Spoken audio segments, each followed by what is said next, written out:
What is up, everybody? It's Dr. Vibe here, host and producer of the award-winning Dr. Vibe Show, the home of Epic Conversations. I'm the host of Epic Conversations, 2020 Best Podcast News Award winner and 2018 Innovation Award winner given out by the Canadian Ethnic Media Association. And I host the only online show in the world for fathers and dads that is sponsored by Dove Men Care. It is also sponsored by Dad, Central Canada's national fatherhood organization, and I am the board chair of the Global Food and Drink Initiative, a multimedia not-for-profit that showcases Blacks in the diaspora that are doing their thing in food, wine, and travel. Today, I am live with you on June 6th, hot, hazy, humid Toronto, over 90 degrees Fahrenheit with the humidity, but we are cool for cats. We're doing, as we do most Sundays at 5 p.m. Eastern Time, Black Canada Talking. And Black Canada Talking is a live online event that provides Black Canadians an opportunity to give their takes and POVs on stories that are of interest on them and to them. And also we showcase Black Canadians. We also like to introduce great Black Canadians that you may not know about that are doing outstanding things. So we have another new friend on the Dr. Vibe Show today, our Black Canada Talking. Her name is Dionne Levy. Ms. Levy is a Postpartum Support Internation, short form PSI, trained and two-time survivor of Perinatal Mood Disorders, PMDs for short. Through her personal journey, she's on the quest to educate, empower, and emancipate women from the shame that can be experienced following the birth of their child. Providing support to mothers, partners, and support persons, she is here to create a safe place and safe space and a judgment-free environment where open and honest conversations about challenges with the parental mood disorders can begin. Through some sharing of experiences, what she hopes to convey with those on this journey is that 1, you're not alone. 2, it's okay not to be okay. And 3, you will get through this. So we are blessed, highly favored, and a magnet for miracles to have Ms. Levy on the show today. Ms. Levy, how are you? I'm good. How are you doing? Outstanding and blessed. What's going on? I'm just happy to be here with you to share the word on this topic so we can inform more people. Excellent, excellent. And one of the reasons why I do this journey called the Dr. Vibe Show, which I've done over 2,500 conversations, is learning about new things. And I had not heard a lot about this subject, and I'm a firm believer that the more you know, the more we need to know, or you need to know. So we're very happy to have you on today. Thank you to Norris Bowen for introducing us together. Longtime family friends, and it's really great. And we're looking for a really good conversation today. But before we go any further, can you give us a little bit of you before all these great accolades and the great bio I read? Oh my gosh. Where were you born? Where you grew up, etc.? Okay, so I was born and raised here in Canada, grew up in Toronto in the West End called the Junction. I don't know if many people know where the Junction is, but around Dundas and Runnymede. I grew up there for most of my life. I'm now out in Durham and Ajax. Since a young age, I've always had compassion and wanting to give back to others. I'm very empathetic to people and what they're going through. Everyone has a story.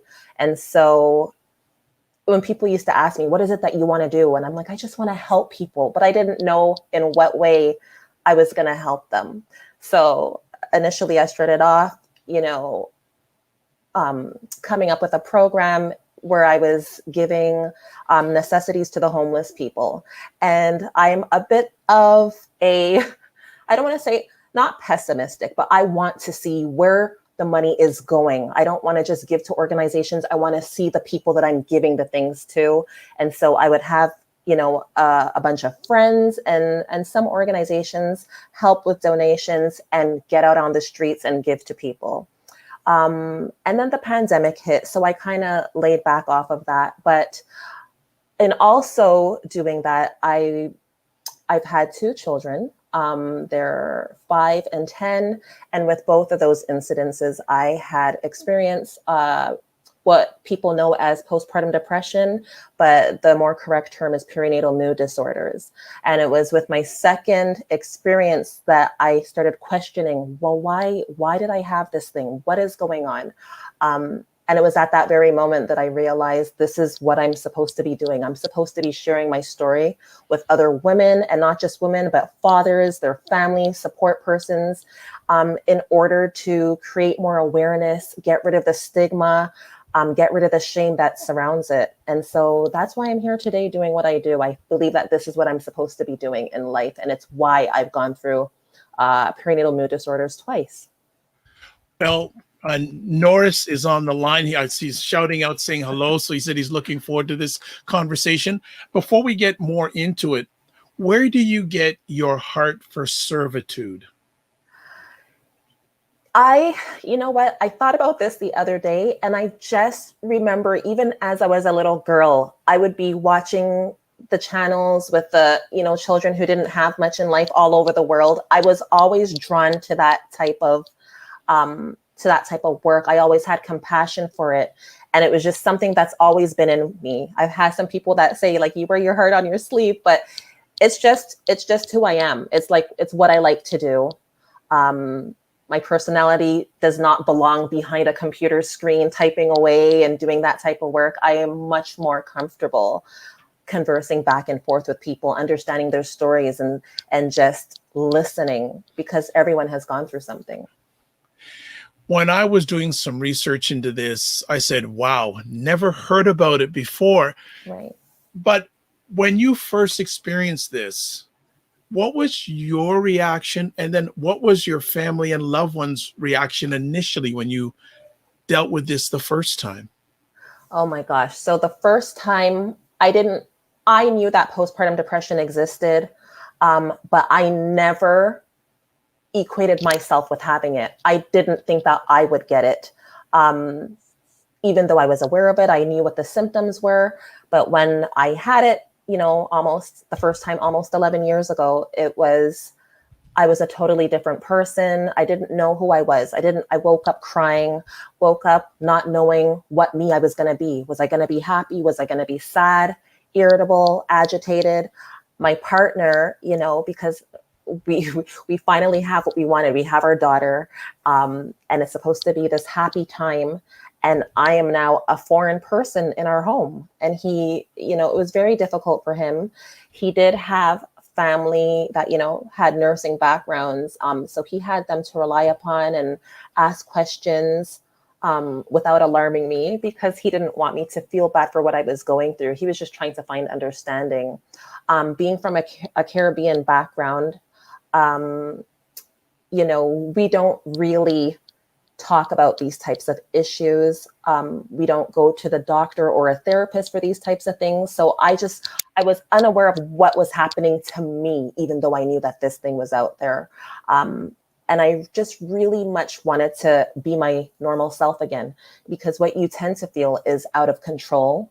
And you start to feel like your symptoms are you. You don't see an end in sight. You feel like you are this illness. And so you become a totally different person to your family and friends. There's a lot of withdrawal from social events, isolation, and your mood from one minute to the next, it just varies. When did the non-awareness become awareness?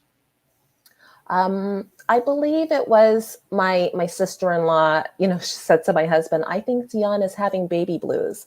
And so I looked it up. Yeah, baby blues. So baby blues is, you get like a bit of sadness. It's what they call the non-disorder. It's not as intense as postpartum depression or perinatal anxiety. It lasts 2 days to 2 weeks. And it's just like your self-esteem remains the same. For the most part, you're happy, but you're overly fatigued, and you might have some sad moments, but it's very short term. Like I said, 2 weeks, maybe 3 weeks the most. So that's what they thought I had, but my symptoms lasted for like 5 months. Wow. And so that's where I was like, no, there's something's wrong. My mother was like, no, you just bought a house and you're overwhelmed with a new house and a new baby. And I'm like, no, mom, something else is happening. But I couldn't put the words to it. It wasn't until I was going through it that I myself started reading into it more and really investigating what it is that I was going through. How were those 5 months? They were pretty horrific, because I wasn't in control. I'm not in control of my feelings. Imagine waking up and you don't know you don't know what you're gonna be that day. You don't know if you're waking up to yourself crying, lack of appetite. I blamed myself for any and everything. So anything that was wrong with the baby, whether she had gripe or, just regular crying, I blamed myself because I had to be doing something wrong. Questioned all the time why I didn't have an immediate connection. I was very protective of her, but I didn't have that immediate connection that everyone said I would have, and then have this overwhelming feeling of joy and this overwhelming feeling of love. And I didn't experience it right away. And I so automatically was like, what's wrong with me? I've waited my whole life to have this baby, and now she's here and I'm feeling off. So when you found out what was going on, what was your first course of action? Well, I must tell you, I didn't receive help the first time around because I was still in a bit of denial. What I would have to do is every morning, because it was winter time, and winter in Toronto, it's dark from 3:30, 4 o'clock. I had no one else that was there with me. My husband at the time was working at Richmond Hill.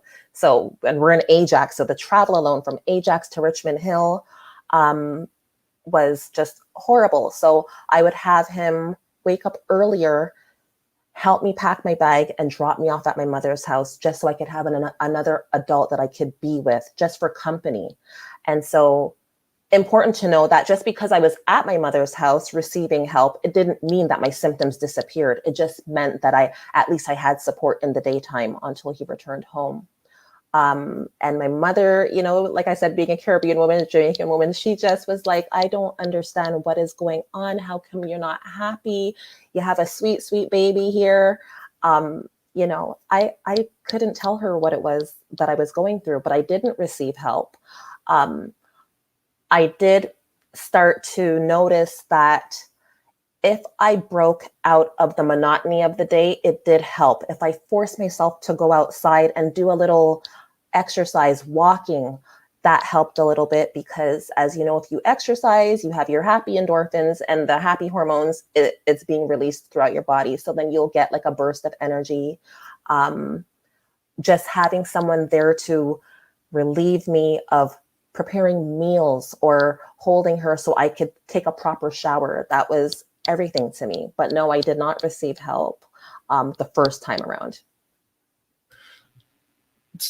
I'm thinking here, so 5 months you're going through this, and again, I'm an outsider here, so I'm just putting these conversations together. That did it ever dissipate the first time around? Because you said you didn't address it. So did it dissipate, or were there any lingering effects? It dissipated for me, fortunately, as the months got warmer. So by April, May, I started to feel like I could actually venture outside alone with her.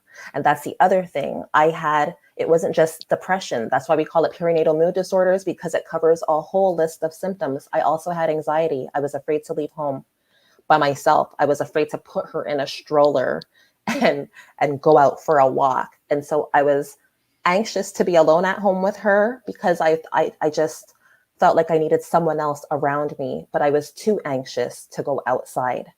And so that there's things that you should be doing, but there's also something holding you back from doing it.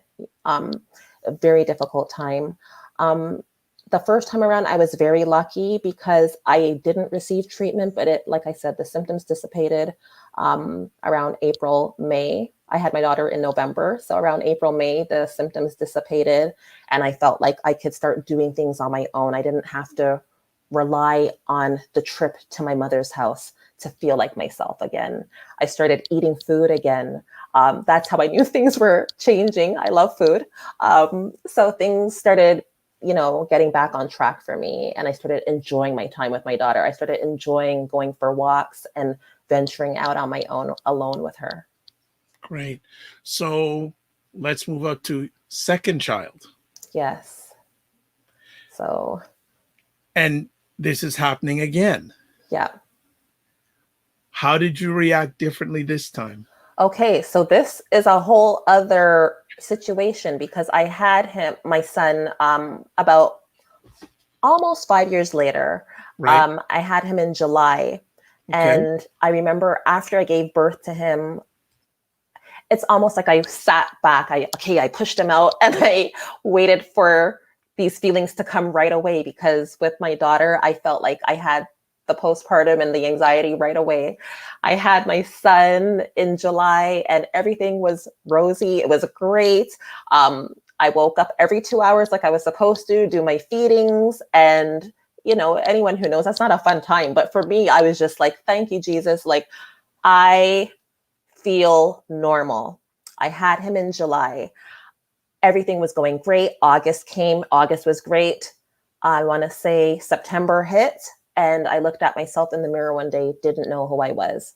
And so these are two different examples. One happened right away. One took, within 2 months to kick in.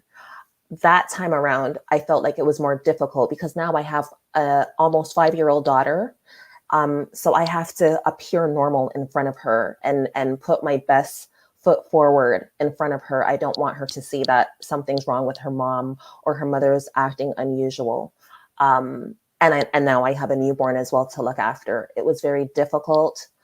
But I knew at least this time around, I knew what it was. I knew that I was desperate to be back to normal because I have two and not one.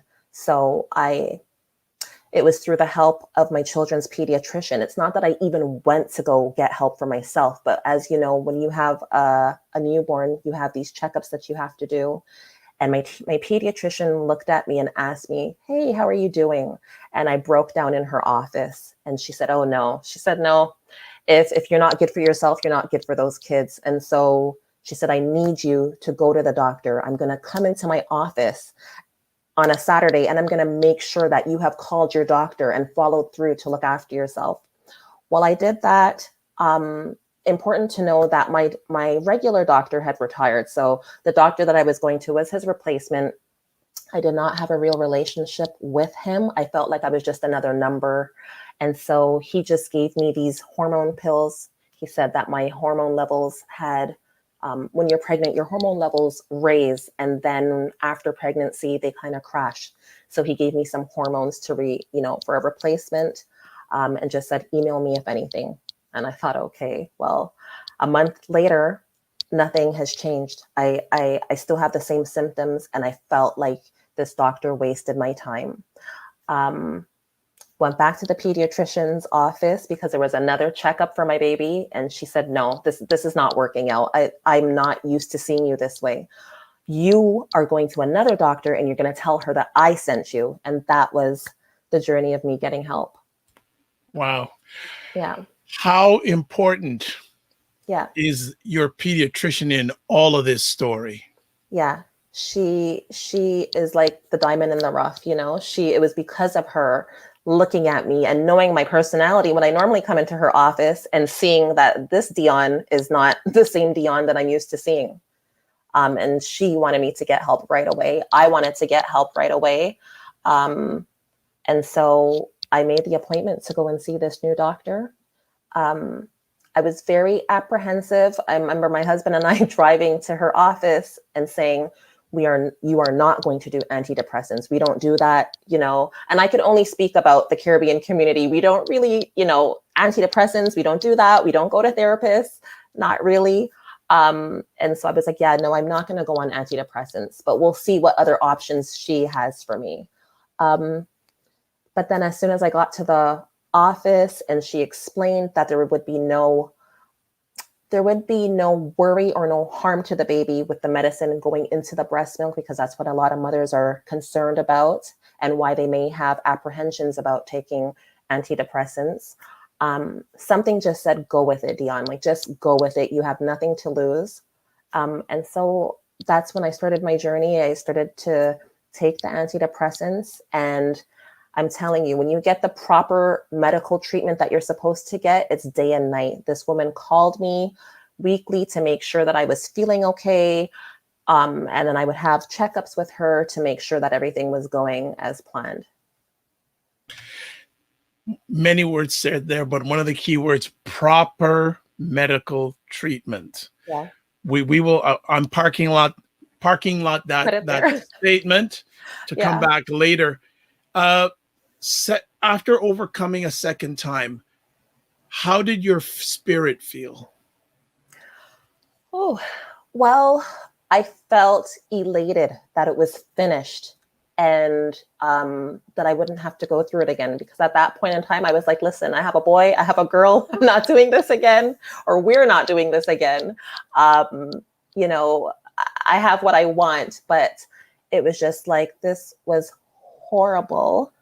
You know, many times upon reflection, I apologized to my husband, and he's like, you don't need to apologize. I know that you were not well, but it's just for him to be in a house and see that his wife is not who he's normally used to seeing. It was so difficult.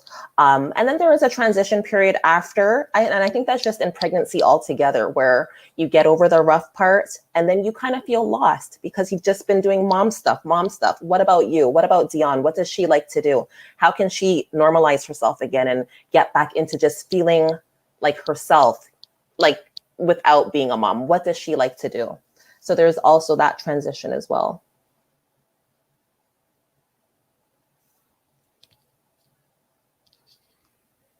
Oops, I can't hear you.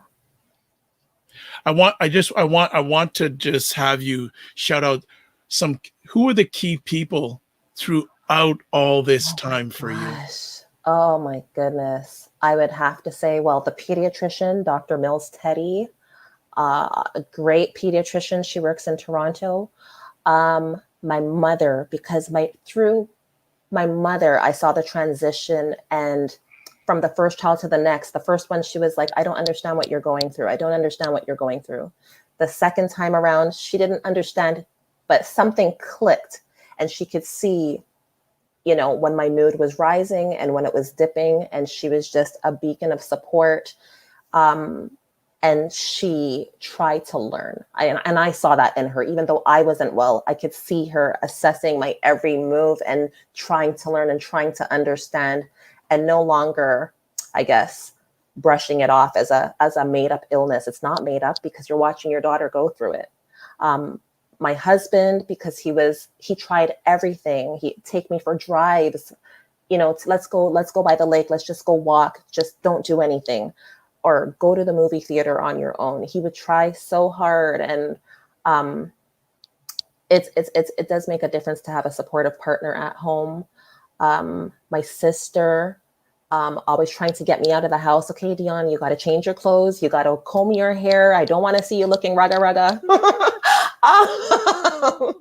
No, we got to get the first time we've had in over 2,500 conversations, and especially on this topic, we get raga. Okay. I love it. I love it. Raga. Page is called D Honestly Speaks. It's what you see is what you get. Bring it, D. Bring it, D. So she was like, no, we got to get you back to feeling yourself. So family, I had someone who, my daughter's godfather, found out that I was going through postpartum. He lives in Florida. He sent me a bouquet of flowers and said, we're with you. You're going to get through this. Don't worry about anything. So just people coming. I had friends, my friend Renee, coming to drive up to my house, living all the way where she does in the West End, and to try and get me out of the house, even though she was going through anxiety herself. So it was like helping each other. I had friends going through it with me, and we would call each other and just be a beacon of support for each other.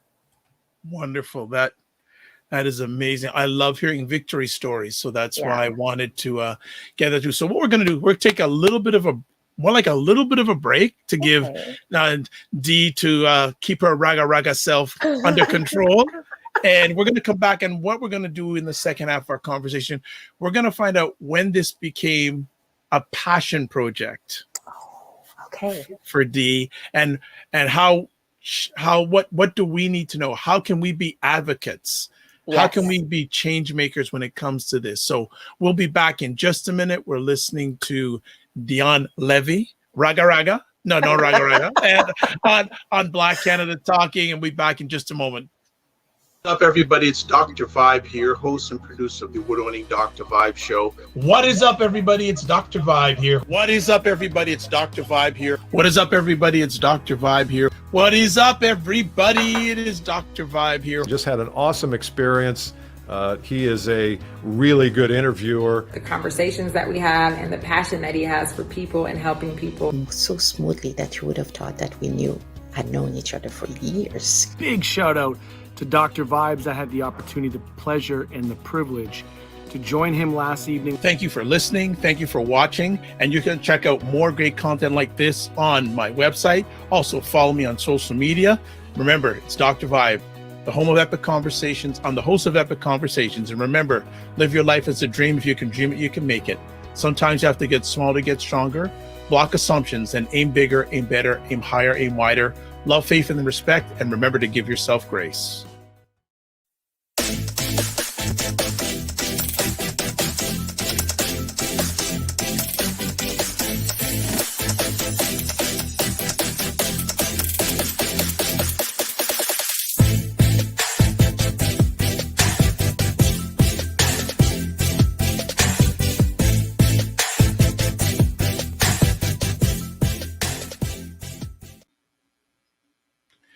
We are back, and Dionne is back.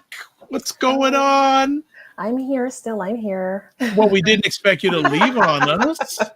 You're too important. You're the star of the show. Oh boy, thank you so much. You're the star today. Now, you had overcome.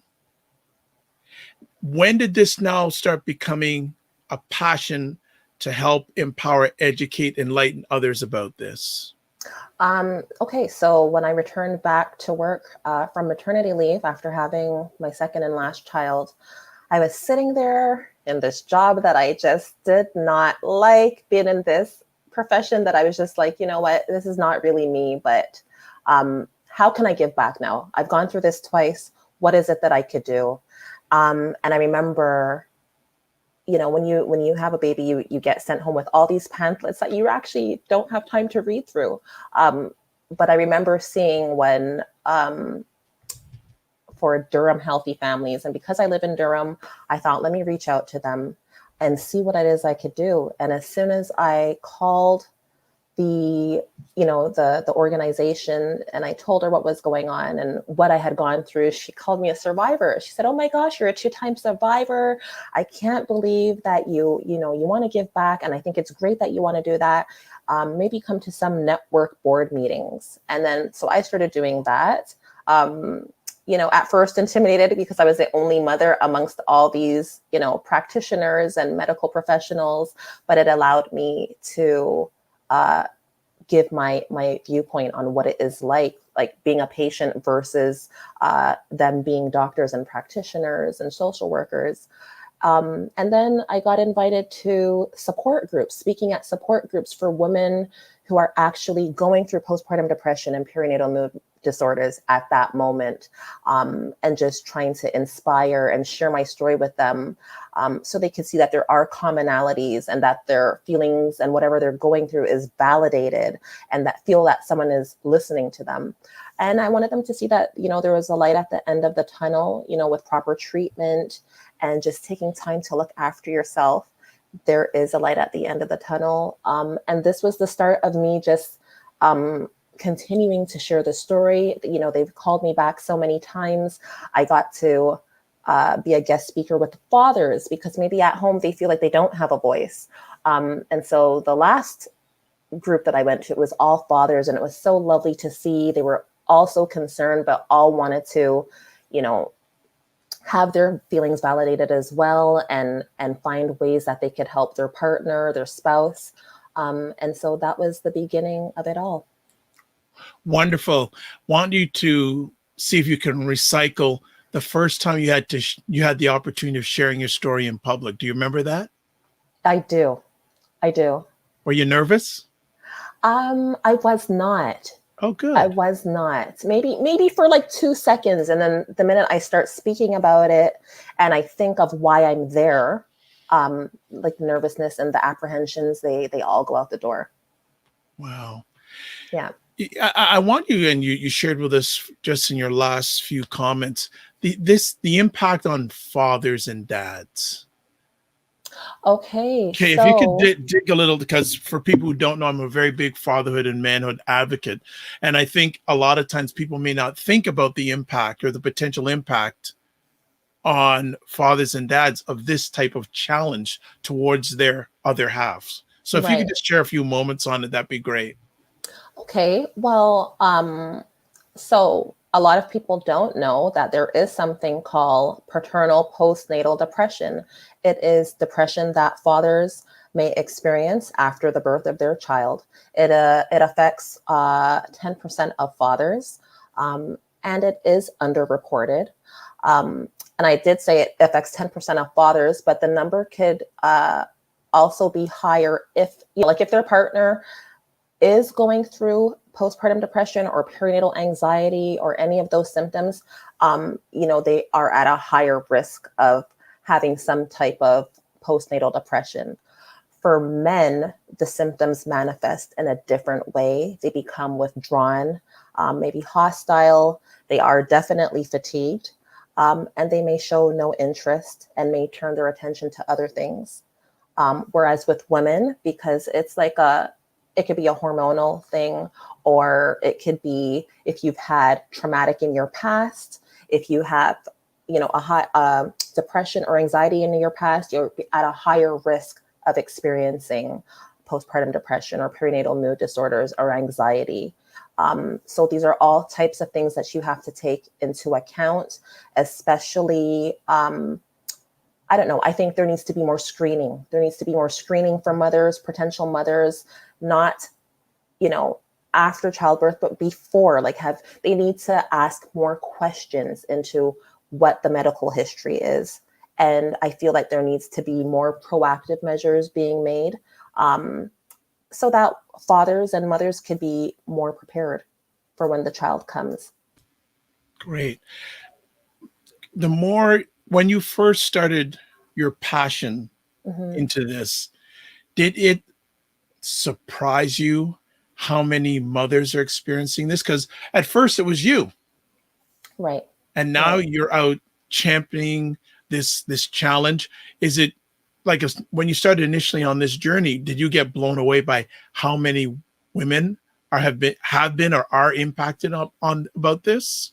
Yes, and how many women, have the same symptoms, and you always feel like you're alone. Like, that there are women out there experiencing it, but at that time when you're going through it, you feel like you're in a dark bubble by yourself.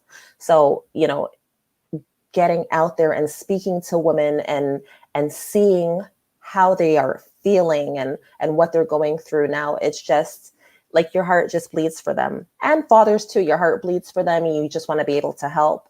And there are a lot of women who are going through the same things, and that's why I want to continue talking about it. Because even though mental health, talking about it, is on the rise, there seems to still be a disconnect with perinatal mood disorders, what it is. People just talk about postpartum depression, but it's so much more. Why do you feel there's this disconnect that you just shared with us? What do you think the root cause is? Well, I think there's stigma. I think there's shame. Like for myself, I was embarrassed. Like, why would I? Like, it was like kind of like, why would I have this thing?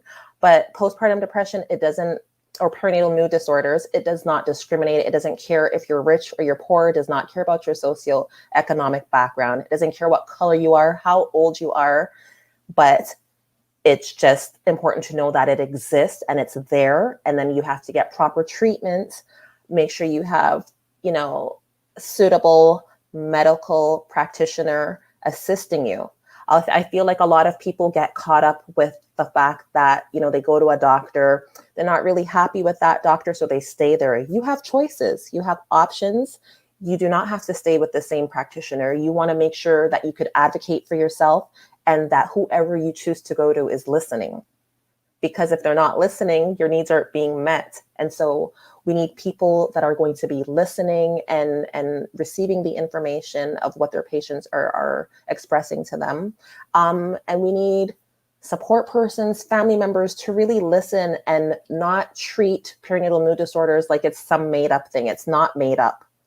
And so the more we speak about it is the more awareness we create and more people would feel comfortable coming forward, especially men. How, if at all, has the medical community responded to this compared to where you at now to when you were going through this the first time? Have you seen a more receptive response from the medical community when it comes to this? And especially in light, we're now 14 months in a pandemic where we live. Right. So when I first got into this, so 11 years ago, I didn't even know that there was a term perinatal mood disorders. Everyone, like I said, only talks about postpartum depression. And I don't know if I actually gave the definition of perinatal mood disorders just so people aren't confused. Go ahead, please. So I want to clarify. So I mentioned baby blues before, which is something that is less intense. It lasts 2 days to 2 weeks. It's a fluctuation of hormones, that are out of whack after childbirth and is due to sleep deprivation. Postpartum depression is after childbirth and it can last up to a year or longer. Perinatal mood disorders talks about, how you're feeling even during your pregnancy, sometimes even from conception, but from pregnancy all the way to, after childbirth. And so it's taking up the whole spectrum, the whole timeline, pregnancy to after childbirth, and probably up to a year after or even more. But there are women who, while pregnant, are not feeling like themselves. This is why we've come up with the term perinatal mood disorders. I found this out about 6 years ago when I decided to start this journey. And every day I'm learning more. I do feel like there are more people that are advocating for the knowledge of perinatal mood disorders and trying to spread the word, but there's still a little bit of a disconnect. I think the term perinatal mood disorders, I try to normalize it. So I say postpartum depression, but I also explain what perinatal mood disorders are, so there is no confusion. Wow. It's a lot. Want you, and I know you've helped a lot of people. I always like to hear a success story. So do you have a success story that you could share with us during your journey? Oh my goodness. Well, I feel like, even because I mentioned that I did have friends who were going through it the same time as me. I feel like the success is just watching the same friends that I experienced it with coming out of it okay, just as I came out of it okay, taking the proper measures in order to get better. So, going to a medical practitioner or, going to a therapist, doing these things that will help you become better. I could only talk to what I've seen. And so far, I've seen my friends who have gone through it. They've come out healthy and well, and they, took the time to go and get help. I think self-care is also a big and important thing in getting yourself back to normal, how you feel. Everything cannot just be about motherhood. You were someone before a mother, so you have to get back to your interests, slowly, acclimate yourself to what it is that you liked doing before you became a mother. Yeah, that's something that I do a lot when I'm helping fathers, especially that before they were a father, they were a man. Right. So as you're saying here, before they were a mother, they were a lady. Yes. So we have to feed both those buckets. Yeah, and not feel guilty about it. because children take up your time. But even if you start with 5 minutes or 10 minutes a day, then you'll find other ways that you could be like, okay, well, I've done 10 minutes. Let's see if I could go for 15 or 20 minutes the following day, and just start feeling like yourself again, because you can't be good to your family or your children if you're not good to yourself. This is interesting too, because it's not any easier being a mother today. It doesn't get any easier. No. And I just really appreciate all the energy and effort and passion you're putting into this area. Do you have supporters? Are there people helping you on this journey and mission? Or is it Dionne against the world trying to do this all on her own? Well, I can only speak for myself. I know there are other people out there like me. That's why I started my Instagram page, which is Honestly Speaking, because I want to try to give like little bits of inspiration or motivation weekly. And if it's not inspiration and motivation, it is an educational piece. I'm telling you what the symptoms are, or what is the cause, or what other things are surrounding perinatal mood disorders. Because I want women and fathers to feel validated in their feelings. I don't want them to feel like they're alone. I want them to feel like there is a light at the other end of the tunnel. That's good. What needs to be done specifically in the Black community when it comes to this? Well, we need to speak up more. I think for us, we've endured so much. Like, we have gone through so much trauma that it's almost desensitized. Like, there are things that even me, like, we've gone through in our past being, Black people, and we are very resilient. We persevere. But the things that we've gone through, we just, oh yeah, I went through that, and we move along in life. But if you don't address certain things, certain trauma that you've gone through, what happens when you don't address things? They come back until it is properly addressed. And so I think we have to continue talking, getting rid of the stigma, getting rid of the shame, stop acting like, there's something wrong if you have a mental issue. And I just think that the more we speak, the more we talk about it, the more we share our experiences, there will be less shame, and people will want to come forward. And listening goes a long way. Because sometimes people who are going through it, they don't need you really to do anything. They just want to be validated. They want you to listen, and they don't want judgment. So try to be less judgmental.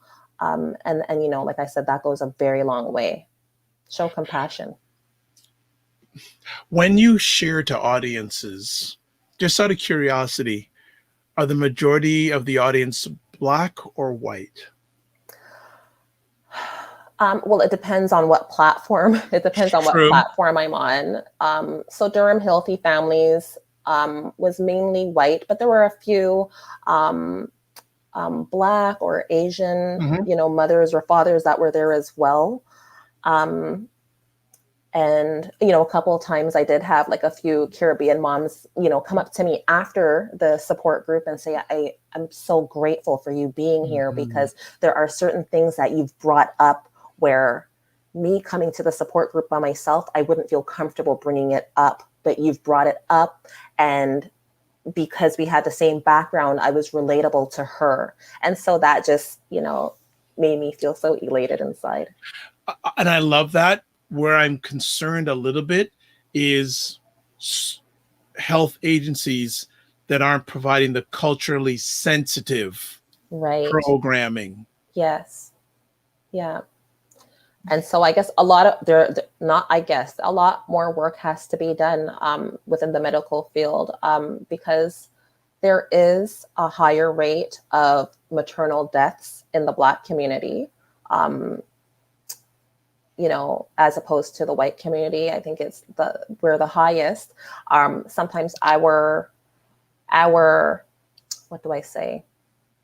what we're going through. If we're going through some kind of discomfort or pain or concern, it's sometimes being ignored, because they've come out with a study, whereas as recent as 2016, the CDC came up with a study saying that a lot of, I can't remember the percentage, but some of the medical students still have this belief that we do not experience pain the same way. Yeah. And so when we come to you with a concern, it's kind of brushed away.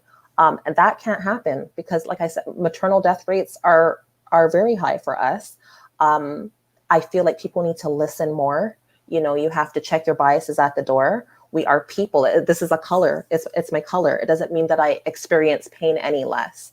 And so the same way you would listen to anybody else coming to you with a concern, especially after childbirth, because this is something that we take for granted, that you're just going to have a baby, everything's going to be okay. Some people do not make it out. And so we need our voices to be heard. We need to be validated. Don't shoo me off, and ignore me. I need you to listen. And if you're not, like I said, getting the help that you need, change healthcare practitioners. You need to be comfortable. I guess this would be a no-brainer question, but I'll ask it. You would probably like to see more healthcare practitioners that look like us out in the field. Definitely, because there is a certain comfort level, and especially in light of all the studies that have been coming forward, like I said, if people could feel comfortable with their own, and if they feel comfortable with their own, then there's nothing wrong with that, especially if they're going to get the supreme care that they deserve, and it's going to keep them alive. I don't see anything wrong with that. As we went down our conversation, what's next for you along the journey? Oh my goodness. Well, currently, so like you had read in my bio that I've been trained by Postpartum Support International. I am now going to be, I'm in the process of studying for my exam so I could become perinatal mental health certified. Whoa. And so that's a big thing for me right now. That's all I'm trying to do, but trying to balance studying with the 2 kids and maintaining the house and doing all that. But once I finish the exam, I'm going to feel like I'm on top of the world, and that I could share and divest my energies in so many more people. This has to be bigger. I see you thinking, what is going on? I have a number of conversation topics that's going to be offline. Okay. There's a myriad of things. Yes, there's a myriad of thought processes and suggestions I would have for you to amplify your platform. Yeah. It's because I think especially during this time of the world's history, no better time for you to amplify this message and your story and your journey than right here, right now. Yes. Yep. Right here, right now. It's now is your time. Yeah. Now is your time. Right. How do you balance all this stuff as a mother? I ask myself the same thing every day. No, folks, did you see the body language? The hands went to the side. It was hilarious. I don't know, Dr. Vibe. I don't know. There's times I'm trying to study, but my son, my kids are home virtual schooling. So, that's a whole other challenge. And I'm really glad that the end of June is near, because I can maybe focus on myself and my studying a little bit more. I don't know. I just do it. I just do. And then I look about myself after, but I do, because I cannot promote self-care and not do it for myself. So when my kids go to bed, I just take a minute to be at peace and calm and, show gratitude for the day. Mm-hmm. I really promote people, just looking at your day. Yes, we're in a pandemic and things seem to be going crazy, but there are good points in the day. So celebrate the small wins as well as the big ones. Show gratitude for the day you woke up this morning. Mm-hmm. You know what I'm saying? So, yeah. So as we have you close out, got a question for you, 2-part question. Yes. When it comes to this subject, what is your message to Black men? Oh my gosh, to Black men out there, we want to hear from you more. I don't want you to, close yourself off. I want you to make your voice big. take up space. If you are going through, postnatal depression, talk about it. I don't want you to go into a shell. I want you to verbalize your thoughts, your opinions, and it's okay to do that. It's okay to do that. Release the stigma.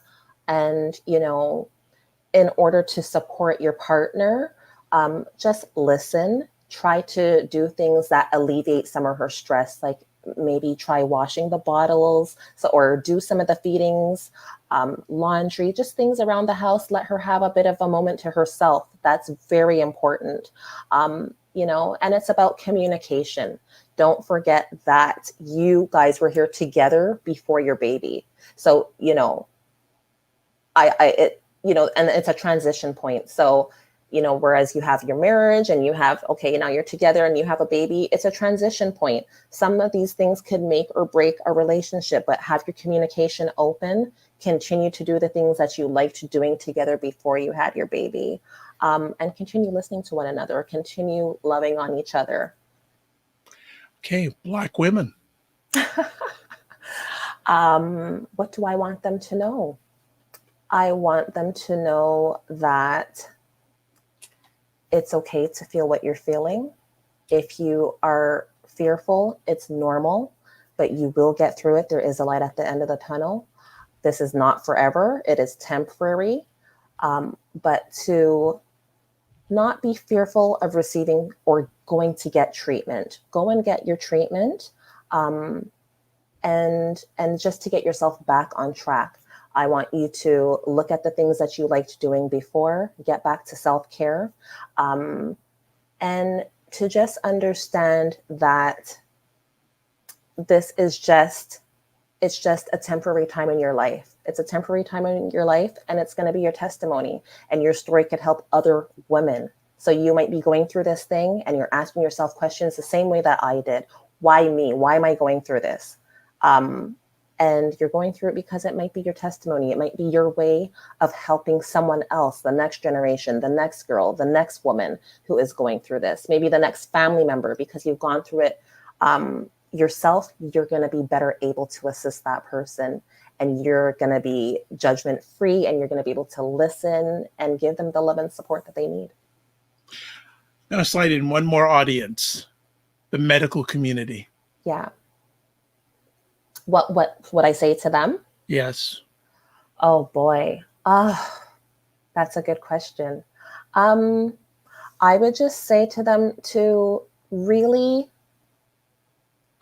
just leave any and all biases at the door and treat everyone the same.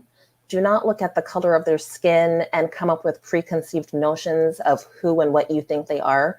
Let them have the same treatment that you would give a family member, because we know that you're going to treat your family member supreme. Treat any and all of your patients the same way that you would treat your family. Give them the same benefits, the same love and nurture that you would give to a family member.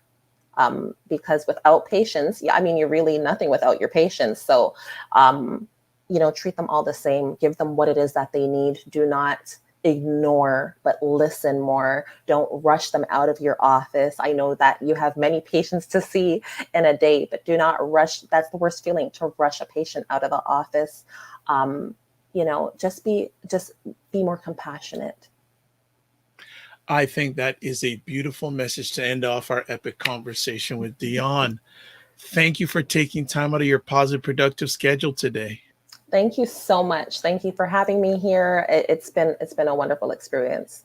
Wonderful. And my producer, if you could put up Dionne's contact information, her Instagram contact information, and her Facebook information there. And if you just flash them up again for us, please and thank you. Do Instagram one more time, The Honestly Speaking, yes. And also Facebook, The Honestly Speaking. Man, uniform, wonderful. Right? It's uniformity. Have to. Wonderful, wonderful. One last challenge for you. Where do you see yourself in this journey a year from now? Oh my gosh, a year from now, I'm hoping to be on platforms speaking to people all over the world, globally. I want this message to resonate with people all over the world. I know that I when I speak, I refer to my Caribbean background because that's all I know. But I know that there are many cultures like ours that, you know, going to the doctor about these types of things or talking about this type of thing is kind of taboo. And it's kind of like, we have things to do. You're sad, whatever. It's not just about sadness, but I want women to understand and fathers to understand that this thing is real. I want people to know that it's real, it's real, it's real. And without treatment, it doesn't get better. So I want you to be able to get the proper medical help that you need. I want to be sharing this message on a global platform. That's all I can say for now. You're already doing it. This is a global platform. Yay! So you've already started your journey. There I go. Well, blessings to you, your family, and your loved ones for all the things that you have done, are doing, and will be doing. Like to say, remember, it's just important to give yourselves grace. Yes. Thank you. You're welcome. It's Dr. Vibe here, host and producer of the award-winning Dr. Vibe Show, the home of Epic Conversations. I'm the host of Epic Conversations, 2020 Best Podcast News Award winner, 2018 Innovation Award winner given out by the Canadian Ethnic Media Association. Also, I'm the only host in the world that has a program dedicated to fathers and dads that is sponsored by Dove Men Care. It's also co-sponsored by Dad Central, Canada's national fatherhood organization, and I am the board chair for the Global Food and Drink Initiative, a multimedia not-for-profit that showcases Blacks in the diaspora, that are doing their thing in food, wine, and travel. As always, I'd like to say thanks for the people who watched or listened to this live, or watched or listened to it on the replay. I'd like to shout out Dionne Levy and Norris, especially Norris, for introducing myself and Dionne together. As always, I end off my conversations with this. Live your life as a dream. If you can dream it, you can make it. Sometimes you have to get small to get stronger. Block assumptions, then aim bigger, aim better, aim higher, aim wider. Love, faith, and respect. Remember to give yourselves grace, and thank you to BIA Media for the epic production today. God bless, peace to all, keep the faith, walk good, and never settle.